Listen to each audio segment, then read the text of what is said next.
Welcome to the podcast. If you'd like to listen to an ad-free version of this episode and all of our episodes, then search True Crime Today Premium Plus on Apple Podcasts and press subscribe. That's our premium channel where all of our ad-free and advanced episodes live, all in one place. True Crime Today Premium Plus. Search it on Apple Podcasts and press subscribe. Even try it for 3 days free.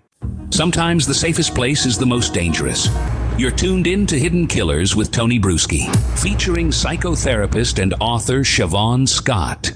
The case against Sean Diddy Combs, I should really say the cases, because there's a lot of them. There's the federal case, the one that could end up putting him in prison for the rest of his life. And then there is the litany of civil cases that's being brought against him by several attorneys, one in particular, Tony Buzbee, saying that he may have up to 300 more cases to file against him. But with that being said, people are starting to question some of the legitimacy of the cases that he is bringing. Joining me to discuss, Shavaun Scott, psychotherapist and author. Recently, the accusations were made against Jay-Z. Again, just accusations in a civil suit. This is not a criminal investigation. People need to understand that. And where that could end up going is anyone's guess, but we're finding out that her story is not necessarily adding up so well. And I'm not dismissing it. I'm not saying that this couldn't happen. I mean, we're talking memories from a quarter of a century ago. But they're big pieces of this puzzle. So I'm curious to get your thoughts on it. Some of the main ones include, well, the location of the party. There's photo evidence. They were not at any location like she is describing that night. The people she met at the party, they can confirm that one of the celebrities she claimed to have talked to was not there, was on tour in another part of the country. There's a lot of pieces here. Her dad also saying, I do not remember going and picking my daughter up 5 hours away. I think I'd remember that, and I'm paraphrasing.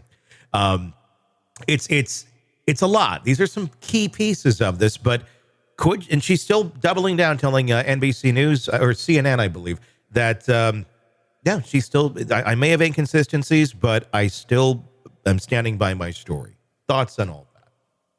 Yeah, this is one of those messy ones where we hate to, be too harsh with people who have been victims or claim to have been victims. But in a case like this, where there is so much evidence that the guy was dirty and doing all kinds of terrible things, there are going to be people who come out of the woodwork and make claims and try to make some money. And so I think you really have to look at just what's being done is look at corroborating evidence and look at other people who can confirm. And it's not looking good in this case that'll be there. And it doesn't mean it didn't happen or something happened. And as you say, people can misremember going back many years. But if you're trying to, make proof in court, you have to have quite a bit of evidence. And it's not looking like there's that in this case. I mean, these are hard to prove in any way, shape, or form, especially that far back. But to have like the main parts of your storyline not remotely add up, that just doesn't seem to be a lot. And you don't want to go to a victim and be too harsh if they're a victim, but I think people need to be determined if they're a victim or not, and not just everybody who says them a victim is a victim. Right. And that, I think, is a key thing here. We have not seen any other allegations come out against Jay-Z, at least as of this recording.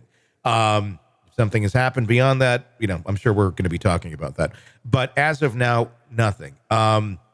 If there were more, would you be surprised that we haven't heard anything yet? I mean, we're only a couple weeks into this, but the Diddy ones, there was a waterfall when the Cassie thing came out. That was pretty much the end-all, be-all. Yeah, I would certainly think in the next few weeks, if there's more there, it would be coming out. Yeah. And kind of surprising that it hasn't yet, but who knows? This whole case has been surprising, in a bad way. It's been shocking. And I'm saying that into the effect of if we don't see those coming out, maybe they're not there. There may very well be no cases against Jay-Z. It could be all completely, and that is feeling a little more likely to me. I know there's always been buzz and rumors, but there's buzz and rumors really about a lot of people, especially people in that circle. You're going to have buzz around you because Jay-Z has two of his, friends, at least former friends that are being brought up on horrible charges involving children. R. Kelly, Diddy. So yeah, just naturally by association, I think you're going to get people going, what did you know? What did you do? Did you do anything? That seems to be a fair assumption. Right. Yeah, it's hard to believe that you can be so closely bonded with someone like Sean Combs and not have awareness that there's some unsavory stuff cooking. And you would think it would be in your own best interest to gain some distance from that. And maybe they're regretting not doing that at this point. It's probably a very personal thing, but when the way this all played out, I want to go to the minds of the legit victims that have come out in this. What enabled them to do that now? The ones who truly have a case, they truly went through something with him, holding on to a lot of these stories for many years. I mean, we're seeing people who say that they have had stories for 2-3 years, all the way to 25-ish years. What made it safe to come out and tell their story now? I mean, he still has money. He's on charges. He's not been convicted. What opens that up? And do you think there's still many more to come? Yeah, certainly could be many more, horrible as that would be. I think for most victims, it takes somebody to break through. And I think, Cassie Ventura's actions with exposing what went on in her case probably made people feel like, there really is hope here for justice and that I can do something about it. And then once you get 2 or 3 people coming forward, other people feel validated and like this guy is perhaps gonna get some justice here. And at this point, who knows what else we'll learn. It's just been one shocking thing after another. Welcome to the podcast. If you'd like to listen to an ad-free version of this episode and all of our episodes, then search True Crime Today Premium Plus on Apple Podcasts and press subscribe. That's our premium channel where all of our ad-free and advanced episodes live, all in one place. True Crime Today Premium Plus. Search it on Apple Podcasts and press subscribe. Even try it for 3 days free.